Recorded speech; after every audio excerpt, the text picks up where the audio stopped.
पास पैसे हैं? क्या आप कहीं पे पैसे इन्वेस्ट करना चाहते हैं? क्या आपको कोई आइडिया नहीं हो रहा कि आप पैसे कहाँ पे इन्वेस्ट करें? अगर नहीं तो मैं आपके लिए 7 ऐसे आइडियाज़ लेकर आया हूँ जहाँ पर आप पैसे इन्वेस्ट कर कर पैसे कमा सकते हैं। अस्सलाम वालेकुम, मेरा नाम है मोहम्मद लुकमान, आप देख रहे हैं लुकमान टीवी ऑफिशियल। 7 एसेट ऐसे जो आपको अमीर बना सकते हैं, जो आपकी तकदीर बदल सकते हैं, जिसके साथ आप जिंदगी में कामयाब हो सकते हो। पहले नंबर का जो एसेट है वो है रियल एस्टेट। मैं रियल एस्टेट के बारे में बताने से पहले आपको यह बता दूं कि एसेट होते क्या है। एसेट आपके जराए हैं, आपकी दौलत है। आप घर लेते हैं, आप फैक्ट्री बनाते हैं, आप कुछ भी खरीदते हो, वो आपका एसेट होता है जो आपको फायदा देता है जिंदगी भर के लिए। नंबर 1 पे है real estate. Real estate, Peter कहता है कि रियल एस्टेट एक ऐसा बिजनेस है जो आदमी को बहुत कम अरसे के अंदर बहुत ज्यादा अमीर बना देता है।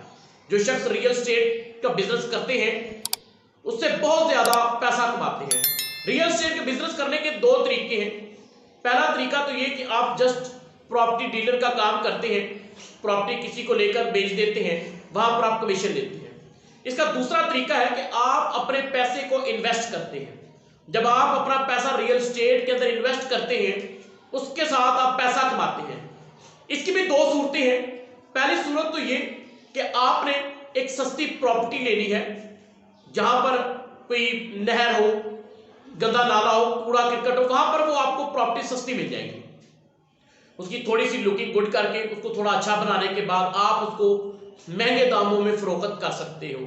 लेकिन ये 1 टाइम इन्वेस्टमेंट होती है कि आपने पैसे लगाए, उसको 2 गुना करके आपने पैसे कमा लिए।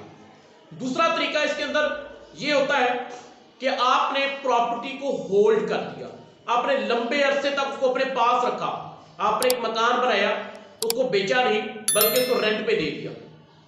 जब आपने रेंट पे दिया तो आपके पास मंथली इनकम आना शुरू हो जाएगी, मंथली आपके निजाम चलना शुरू हो जाएगा। वो लोग जो प्रॉपर्टी बनाते हैं उसको होल्ड करके रखते हैं, वो लंबे अरसे तक उससे पैसा कमाते हैं। प्रॉपर्टी के अंदर आप या तो कहीं पे जाकर कोई टाउन बनाते हैं, कोई प्लॉट ले लेते हैं, साल के बाद, 2 साल के बाद, 6 महीने के बाद उसको आप फरोख्त करते हैं, वो आपको प्रॉफिट दे के जाता है। यहां पर हमारे पास दूसरे नंबर के ऊपर आ जाता है रियल एस्टेट के बाद हम करते हैं बाय शेयर्स, शेयर खरीदना।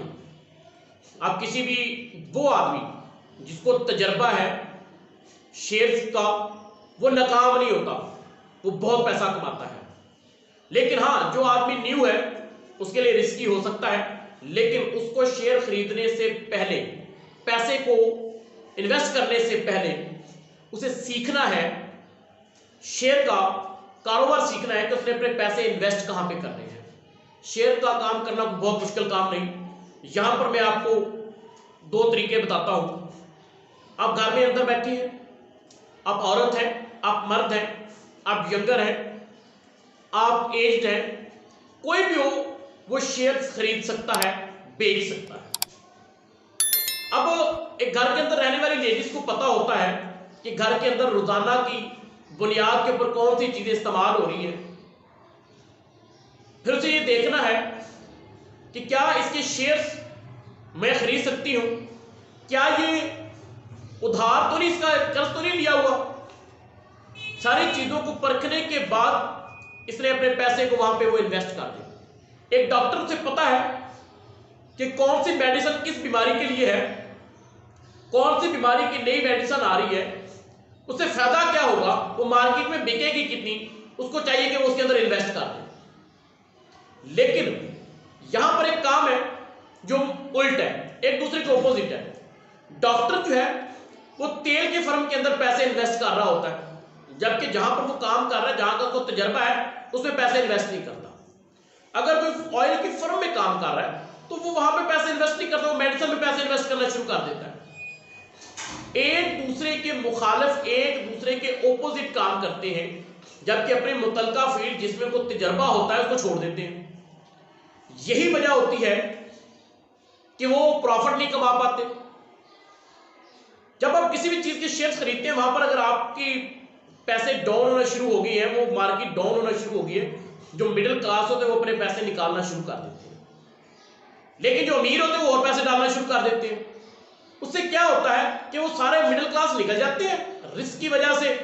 जो अमीर बच जाते हैं, वो जो निकलते हैं उनका प्रॉफिट भी उन पर डिवाइड होना शुरू हो जाता है। दूसरा मैंने आपको बताया कि आप शेयर्स खरीद सकते हैं। तीसरे नंबर के ऊपर अगर आप देखेंगे लाइसेंसिंग लेना, यह बड़ा इंटरेस्टिंग बिजनेस है। मिसाल के तौर पे बिल गेट ने माइक्रोसॉफ्ट बनाया, उसका लाइसेंस उसके पास था।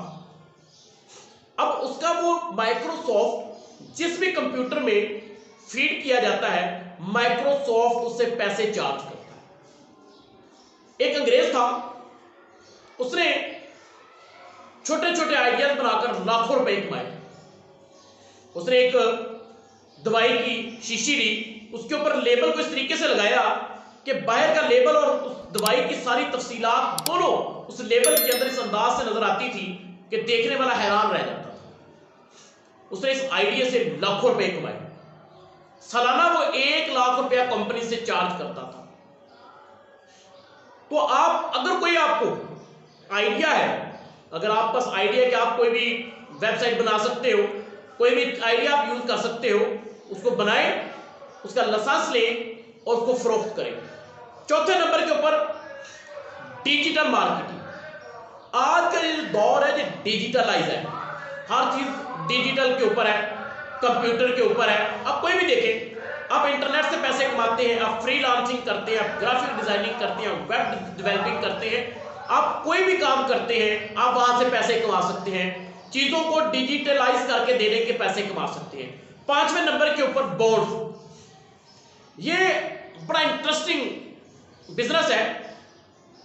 लोग क्या करते हैं, सिक्योरिटीज बॉन्ड्स खरीद लेते हैं। आपका बॉन्ड लगता है, गुड लक, आपको पैसे मिलते हैं। अगर नहीं लगता, वो बॉन्ड आपके जाया नहीं जाएंगे। वो बॉन्ड आप वापस जाएं, गवर्नमेंट को वापस करें, बैंक को वापस करें, आप उसे पैसे ले सकते हो।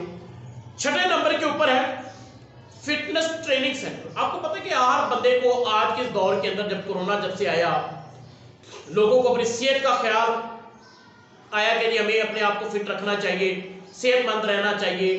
तो वो अपने आप को फिट रखने के लिए क्या करते हैं, जिम में चले जाते हैं, ट्रेनिंग सेंटर में चले जाते हैं। अगर आपके पास थोड़े से पैसे हैं, 2 से 3 लाख रुपए की इन्वेस्टमेंट है, आप थोड़ी सी ट्रेनिंग लें और एक जिम खोल दें। अब जिम ऐसा कारोबार है जिसमें आने वाला कस्टमर पे करेगा, आपने देना कुछ नहीं, आपकी मशीनरी वैसे की वैसी रहेगी, आपका सामान वैसे का वैसा रहेगा, लेकिन आपका एसेट भी बन गया और आपका बिजनेस भी चलता रहेगा। फ्रीलांसिंग, देखिए 7वें नंबर पर सबसे बड़ा बिजनेस है फ्रीलांसिंग। आपको इन्वेस्टमेंट नहीं करनी, आपको हुनर सीखना है, आपको एक काम सीखना है। अगर आप क्रिएटिव राइटिंग सीखते हैं, आप लोगों को लिख के देते हो, कंटेंट लिख के देते हो, आप लोगों को फ्रीलांसिंग करें, कंटेंट लिख कर दें, उसके बदले में आप पैसे लें, $5, $10, $20। आपको ग्राफिक आती है, आप डिजाइनिंग करके दें। आपको अमेज़न आता है, आप अमेज़न पे जाकर काम करके फरोख्त करें। आपने कहीं दफ्तर में जाने की जरूरत नहीं, आपको कहीं जाने की जरूरत नहीं, जस्ट घर बैठ के आपने ये काम करने हैं। अगर आपको ये 7 आइडिया पसंद आए हो तो हमारी वीडियो को लाइक करें और सब्सक्राइब करें। शुक्रिया।